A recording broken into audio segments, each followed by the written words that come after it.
Hola, vamos a seguir con la bolilla 21, la última bolilla del programa, y está relacionada con la sucesión ab intestato, que quiere decir sin testamento.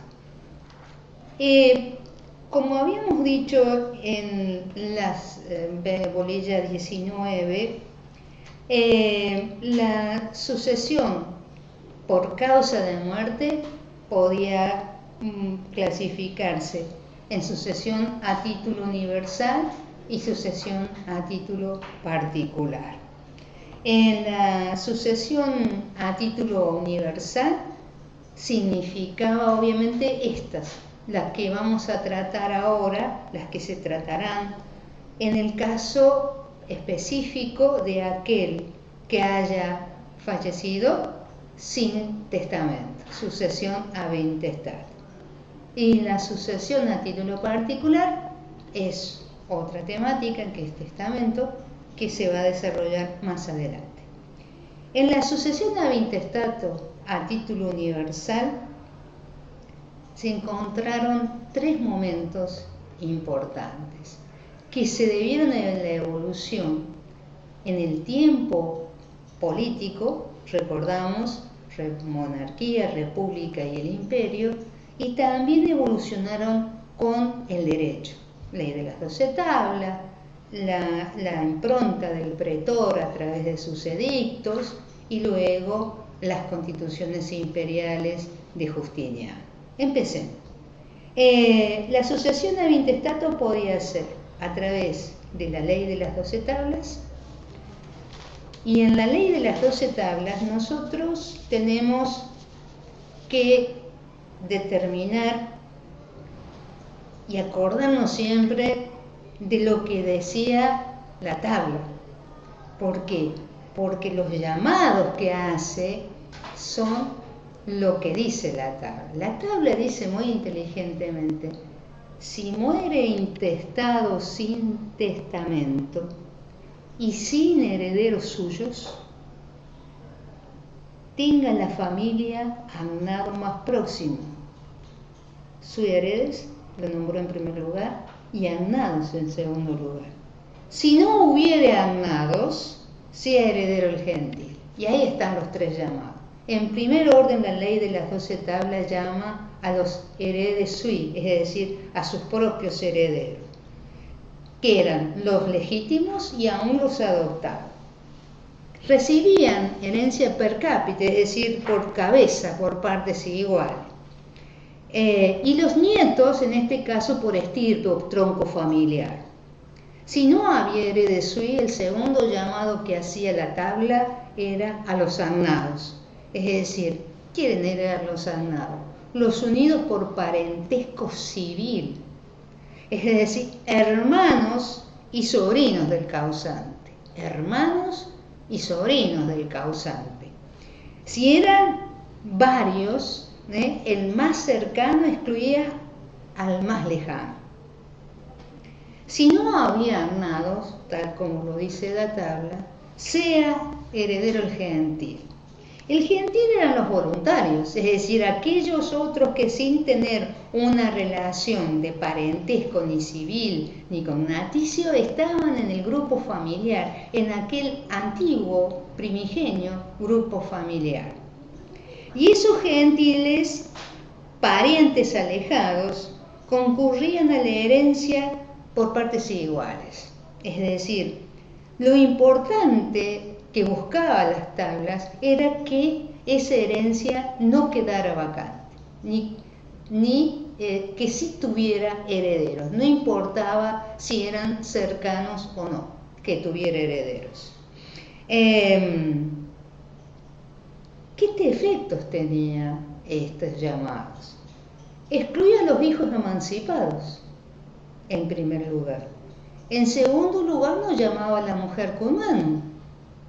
Y en tercer lugar, excluía a los hijos respecto a la herencia de la madre.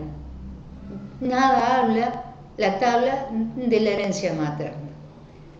Terminado la época de la monarquía, introducida la actividad del pretor, de corregir, ampliar y suplir el derecho civil.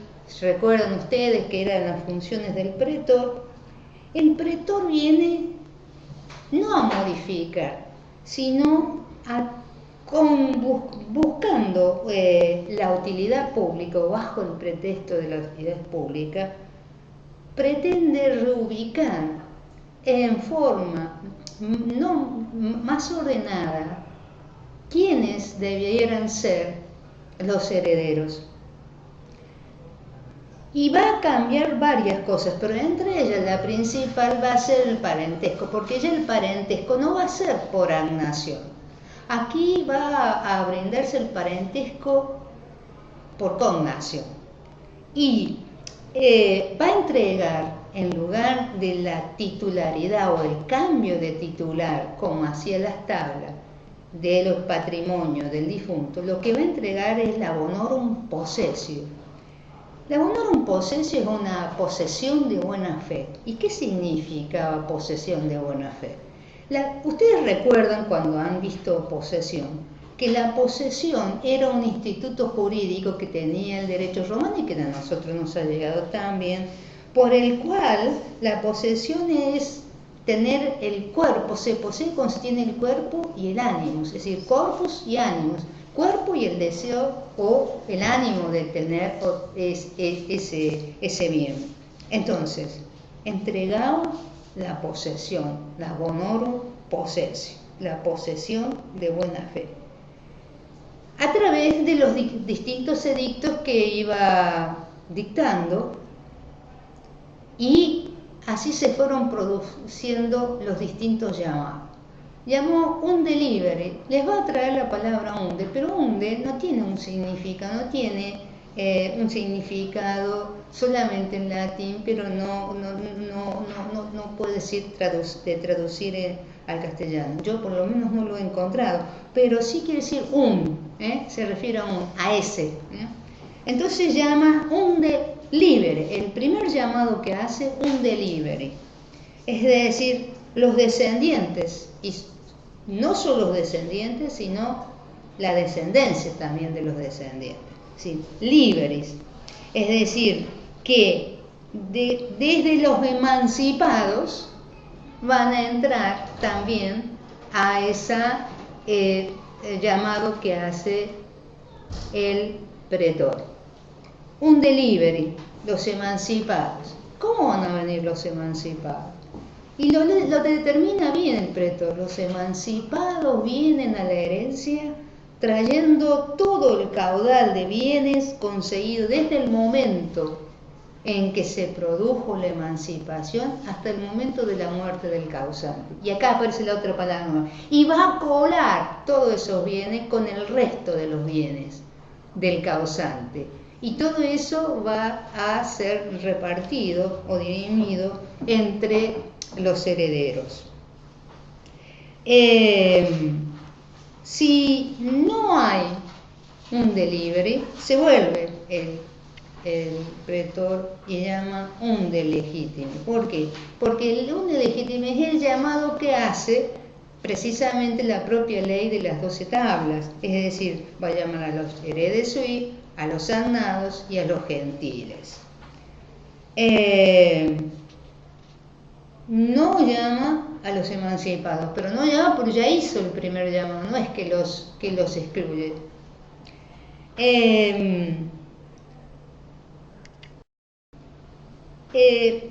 Si no hay el segundo llamado, si no ponen el segundo llamado, hay un tercer llamado, unde cognati, que esto es lo más atractivo, unde cognati, porque integra ese parentesco consanguíneo.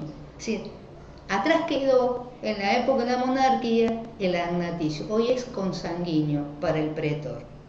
Y entonces van a entrar en el unde cognati los parientes consanguíneos del difunto.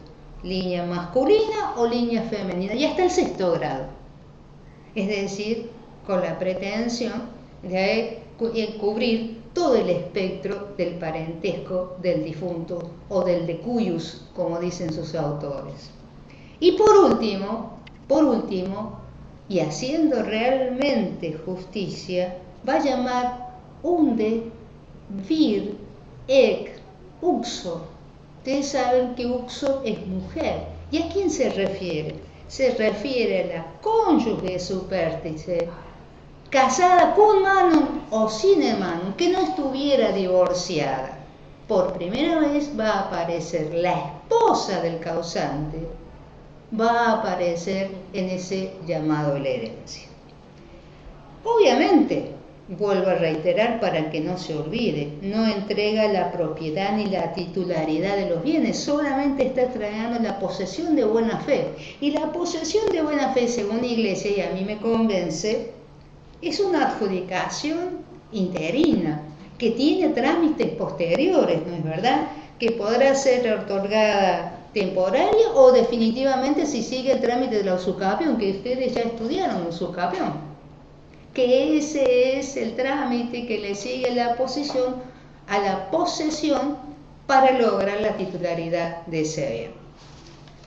Por último, llegamos a la etapa del imperio, y ahí nos vamos a encontrar con un derecho imperial que nos ha legado, obviamente, la columna vertebral de lo que hoy tenemos en nuestro derecho nacional, en nuestro Código Civil, no tanto el de Vélez, cuanto el actual Código Civil y Comercial argentino.